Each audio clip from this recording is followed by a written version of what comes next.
Welcome to episode. Welcome to episode. Welcome to episode. Welcome to episode. Welcome to episode. Welcome to episode. Welcome to episode. Welcome to episode 404 of Fly Away. Over the past few years, we've been reminded time and again how much the world relies on travel. From supporting local economies to learning about new cultures, the experience that travel provides helps to make our world smaller and bring us closer together. Here at Outlander Travel, we've been proud to be a small part of bringing that to you through our weekly podcast. If you'd like to see what we're talking about, be sure to check out our YouTube channel by searching for Fly Away Podcast, and then you can see all of our smiley faces. My name is Lindsay, and this week I am joined by fellow Outlander travel agents Elizabeth, Sandy, Donna, and George. Italy is, without question, one of the top destinations in Europe for North Americans. However, the classic trip to Italy usually consists of Rome, Florence, and Venice. Then the second classic trip usually involves the Amalfi Coast and the Sorrento area. However, the Piemonte region of Italy should not be overlooked when you are planning a visit. With Turin at its heart, this charming area of northwestern Italy offers big city excitement and small village charm with no shortages of lakes, mountains, wine, and even rice paddies. Elizabeth recently had the opportunity to visit all corners of this area, and we want to hear all about it. So tell me more about the wine. This is Kendall Jackson that I'm drinking tonight. It's a little blurry, but because I'm saving my Italian wine for, better times, I guess. We're not better times. I mean, this is good times, I guess. I see how we rate now. Well, and right now I have 2 cases of wine sitting downstairs because I was the central delivery point for everybody's wine that they ordered. We pooled together just because, it's expensive to ship it back. And so we pooled together, and not all of the wine downstairs is mine. And so I'm kind of afraid that I might accidentally drink the wrong bottle. So I'm waiting until I've distributed. Accidentally. I know, right? Exactly. I mean, Yeah. What are they going to do? Except I like these people and I want to stay friends with them. So the wine is wonderful, and actually, this is the where Barolo wine and Barbaresco wine come from. So if you know Italian wines at all, those are 2 of the big players, both in name and also in oomph, if you will. So some of the really rich red wines that come from Italy come from this area, and so it was really we did wine tours, winery tours, just a couple of small ones. We also got a chance to try Greenulino wine, which is it's an old grape that was pretty much extinct that this one little winery and a couple of others sort of brought back, and it was delightful. And I did already drink all of mine for that. It was actually, we went to a different winery and I bought the larger volume of wine. And then we went to the smaller one. I was like, I can't buy another almost case of wine. Chris might divorce me. So I just bought a couple of bottles, and we actually shared one in Milan on our last night there. And then I had another one almost immediately after I came home. It was really good. This really delicious light wine. And I feel very fortunate to have gotten to try that. So, but a really delightful wine area, very, it looks kind of like most wine regions do in Europe with the, wine, the grapes on hills, and just a really beautiful countryside area. So it was only we did 2 winery visits on 2 different days. We did them in the morning, which I don't recommend. It's, easy to then take a nap afterwards. And P.S., this was in June and it was hot in northwestern Italy. I mean, hot, like 100 degrees. It was the kind of thing where I left here and they were like, oh, there's going to be a big heat wave. I'm like, I'm leaving. And then I got to Italy. I was like, oh, it followed me. It was just as hot here as it was there. All of Europe right now. It was intense.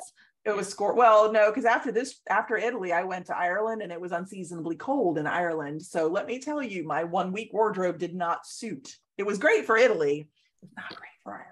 You know what? When that happens, you just have to go shopping. Oh darn! I did buy a couple of woolen items. They have a few of those in Ireland, so it was okay. But I did look a little foolish, I will say, for the first couple of days because I was definitely dressed for summer. That said, after you've been in 100-degree heat and you get to 65 degrees, I was walking around Dublin in shorts and a t-shirt, and people were looking at me like I was crazy. I was like, "This feels great." It was just delightful for a couple of days. So.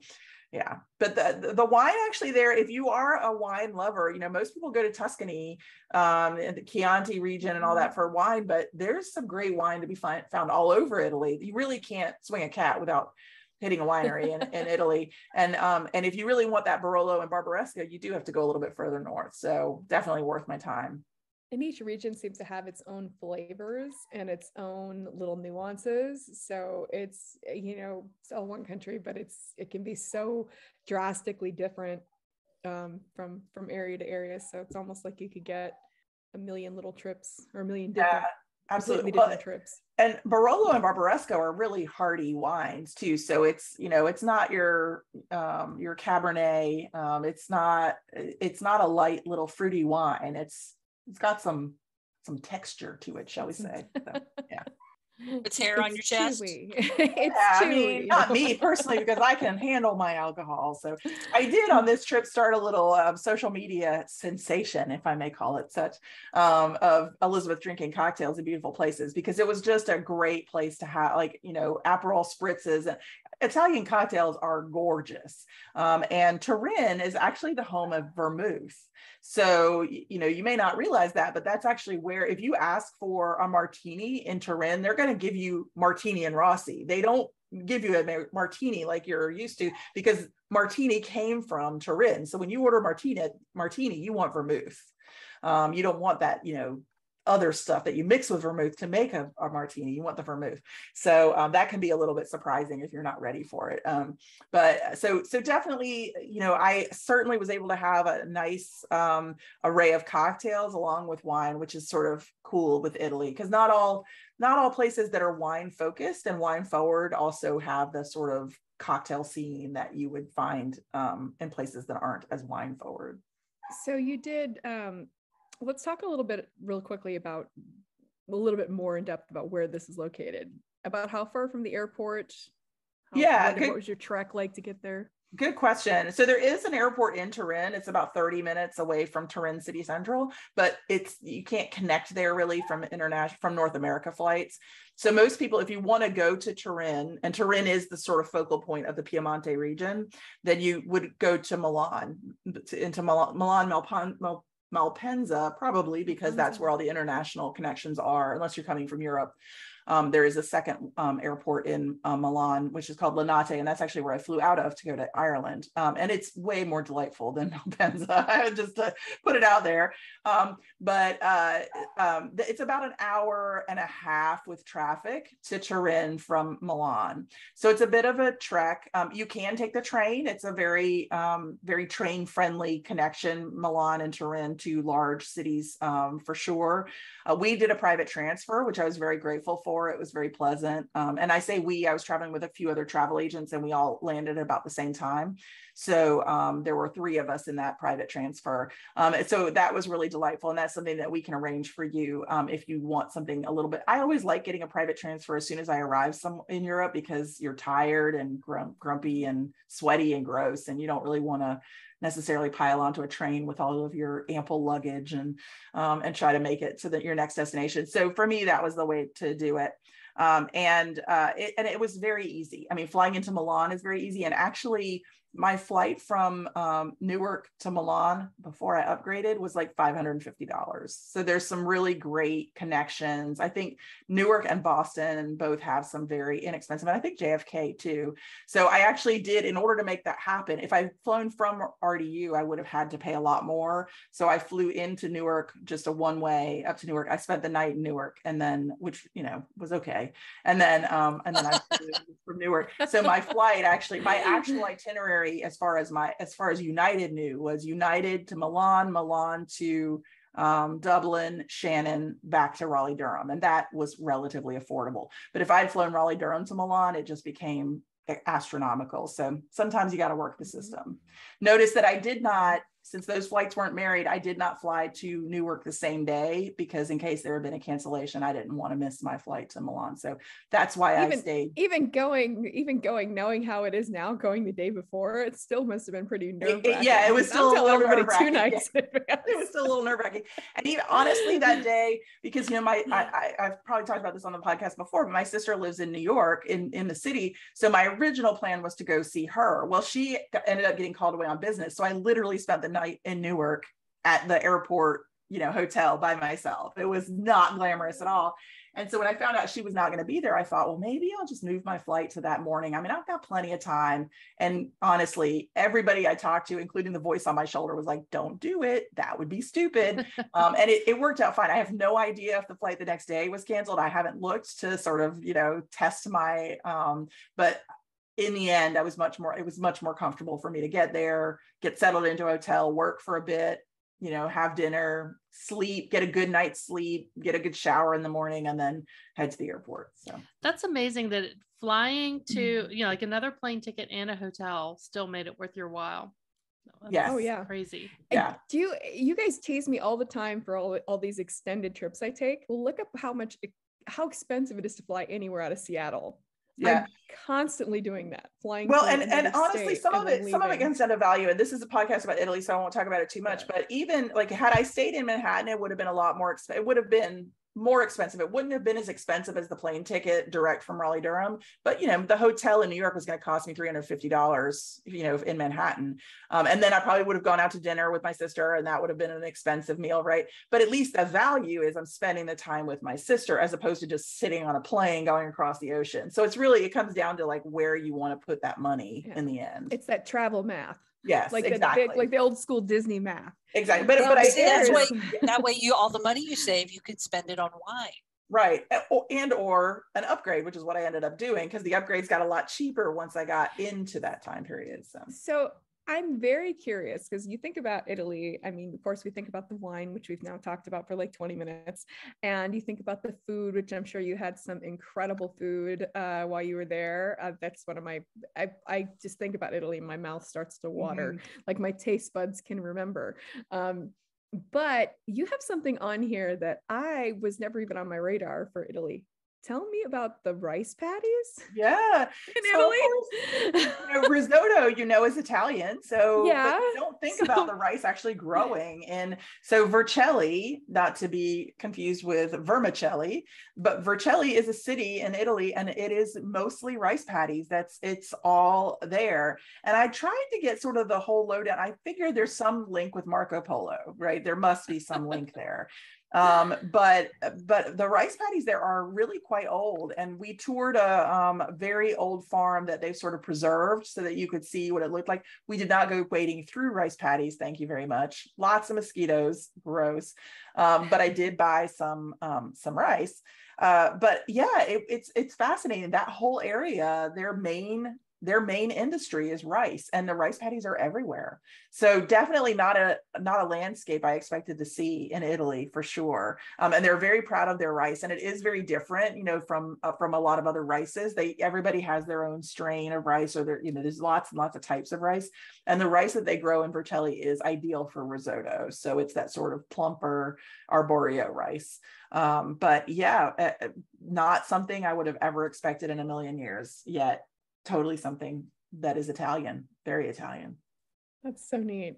And that area is also big on truffles. So we were not there in season, so we did not get to go truffle hunting with the pooches. But that is something that you can do in that area as well, especially white truffles. I keep hearing more and more about that truffle hunting with dogs. Yeah, I did that. Yep. I think and a lot of people think it's just pigs, but pigs are actually not the most common truffle hunters. It's mostly very cute puppy dogs. Yeah. And I'm sure we'll get to talk about that another time, but any dog can be trained to be a truffle hound. Yes. Are you training your dogs to do that? I brought home truffles. So tell us more about, so what else did you see? What did you eat? So a big highlight for me, and I'm sure it would be for anyone on this podcast, except maybe George. I don't know how George feels about cheese. How do you feel about cheese, George? I love me some Kraft macaroni and cheese. Oh, George.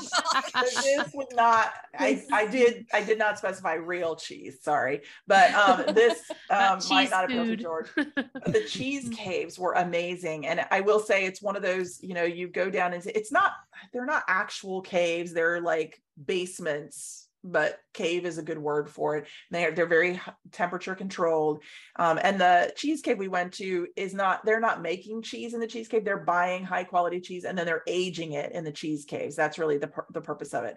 So there is an aroma too. If you love cheese, you go, and if you don't like cheese, you go, I'm leaving. I bet the security there has to be higher than anywhere else. I honestly think I could have picked up a wheel of cheese and stuffed it under my shirt but the problem is they're this big, so I couldn't have. But I really don't know. Nobody was really watching that carefully. And it's mostly Italian cheeses, but they also, Turin and the Piemonte region, that's in the northwest corner of Italy. So it's actually very close to France, all things considered. And so they do bring in French cheeses as well. And so there was some aging camembert and things like that. And they did, if you go to this place, which is something that we can arrange for you, they do a tasting as well. So you can taste these different cheeses, and you could taste sort of in various points of aging. And even if it was aged, like they have a summer version or a winter version of this particular cheese that I cannot remember off the top of my head. It was wonderful. I mean, to end that tour, but also really fascinating because they had different temperature rooms for the different types of cheeses. They have to turn them, I think, once a day. They have to turn the cheese it's very labor intensive, very old art, I guess is the best way to put it. An amazing place, family owned, definitely very proud family owns this. And they actually, I feel like it goes back generations. I'm sorry, I'd have to look at my pictures to see how far back, but 100 years seems like a reasonable thing for me to say. I could be wrong about that, but old family business.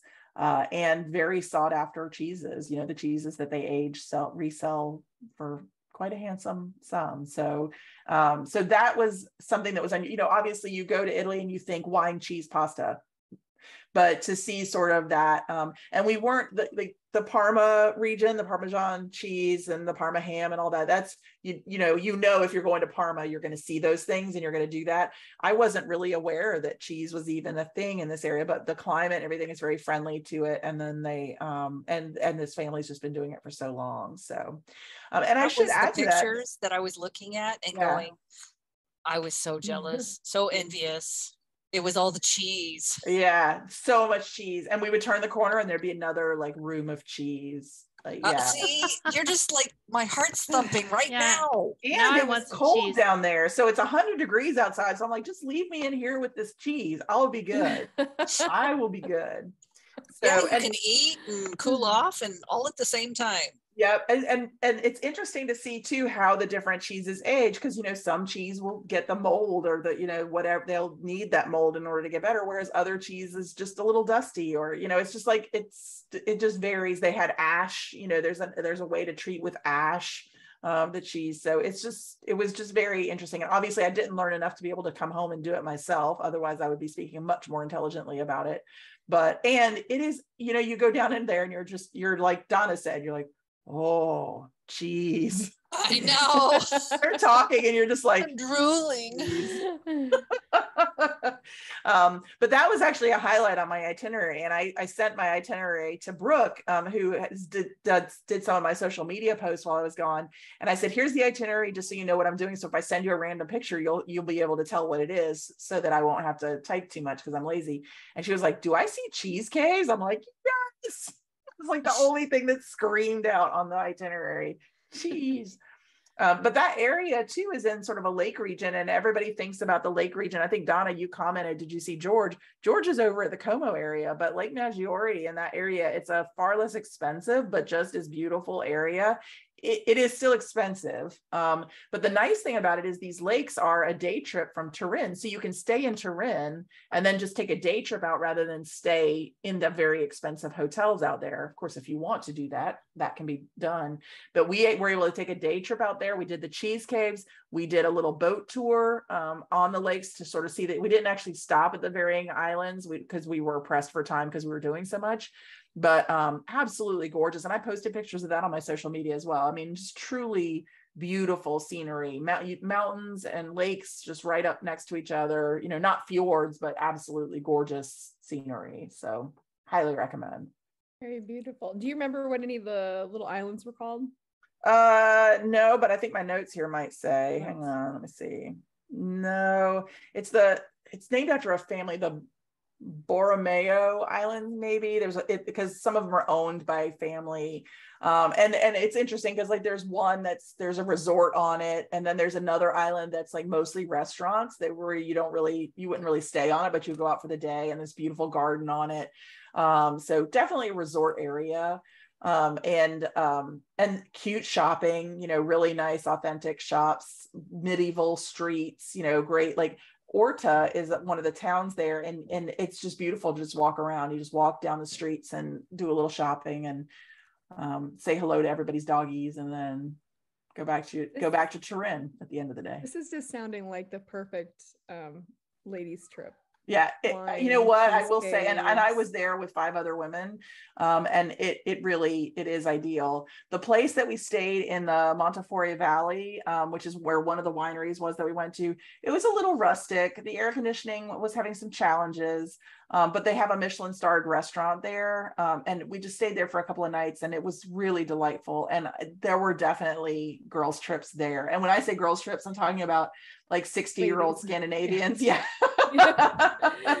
Women's trips. I hate that name, girls trips. We need to find something else to call it. But not a bachelorette party, but yeah, not a bachelorette party. Yeah, more mature. Did you women. see any spas while you were there? So there was a spa there at the place that we stayed in the Montefiore Valley. Yes, there was a spa at the hotel that we stayed at in Turin as well, the Turin Palace, that I think one person got to try. This is the thing with these work trips, you know. I will fully admit I went to some beautiful places. I got to see cheese caves. I got to get out on a boat.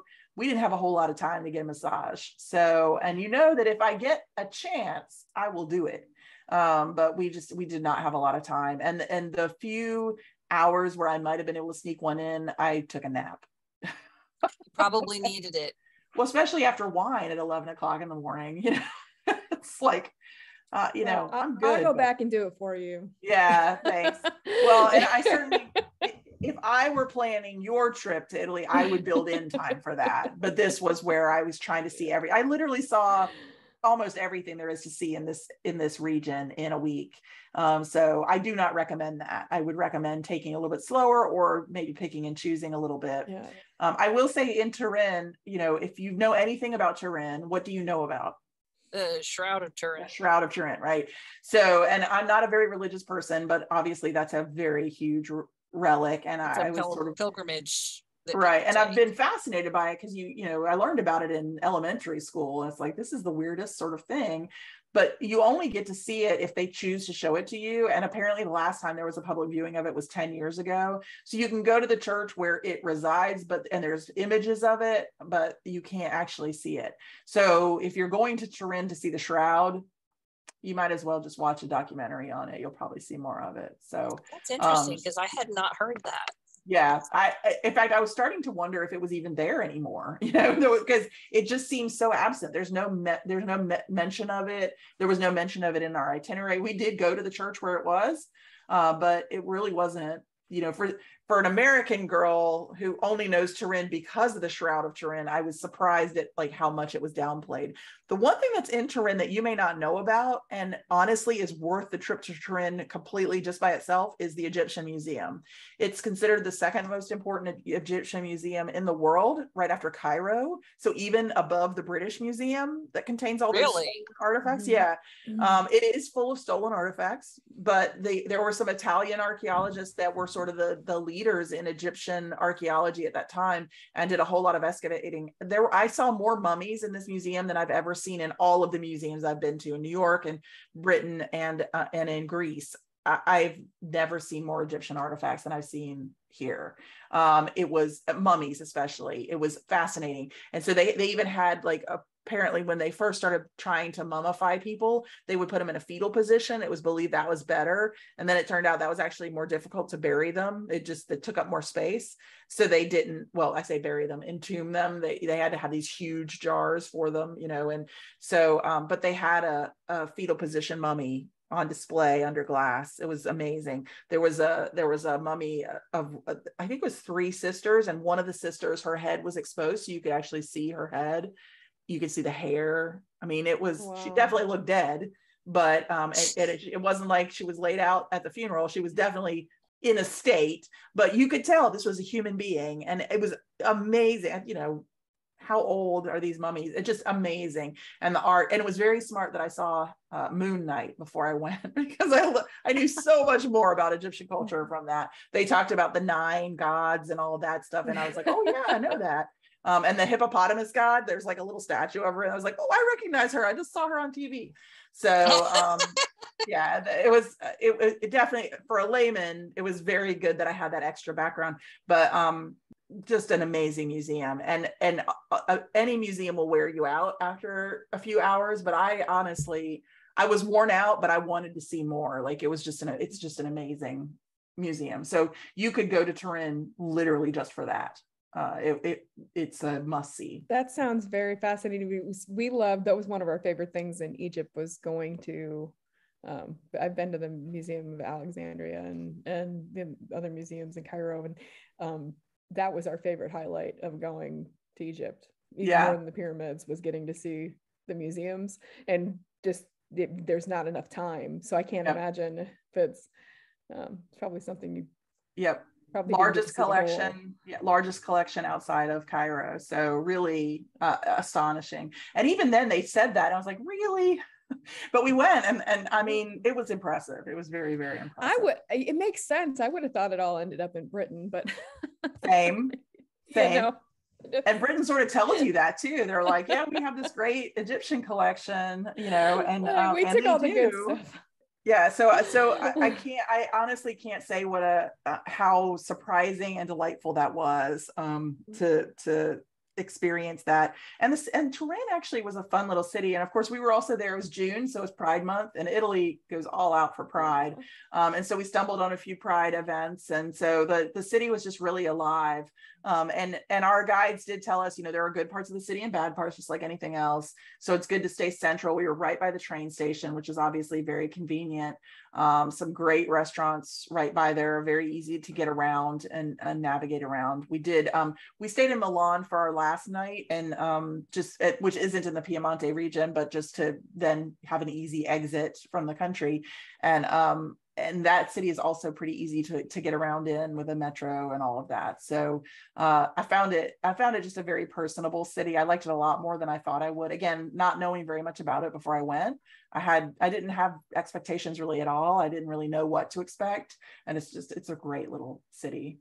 See, I love when we do shows like this, when we talk about parts of a country that get slept on, whether intentionally or unintentionally, because everyone's so focused on going. Everybody goes to Rome, everybody goes to Venice, everybody goes to Tuscany.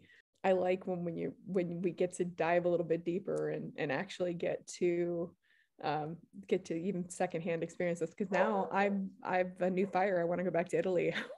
Yeah, well, and honestly, I wasn't, I was super excited to do something different, and to see this area, but I didn't know how much I would really like it.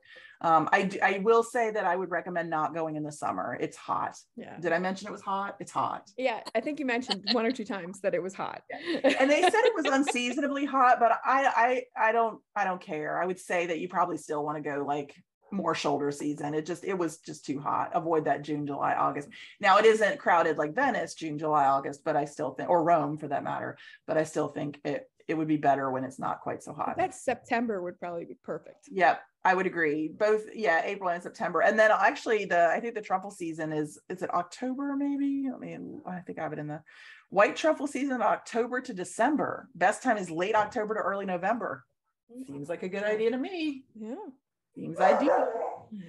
That is our show for this week. Thanks for hanging out with us. I just want to hear more and more about Italy. Please like our Facebook page, rate us, and be sure to tell your friends all about us. You can find our previous episodes on the podcast page of outlandertravel.com, Apple Podcasts, Spotify, or wherever it is that you get your podcasts. We would love to hear from you. Please don't forget to like and subscribe on YouTube. On behalf of Donna, Sandy, George, Elizabeth, and those fantastic cheese caves, myself, Lindsay, thank you for joining us this week.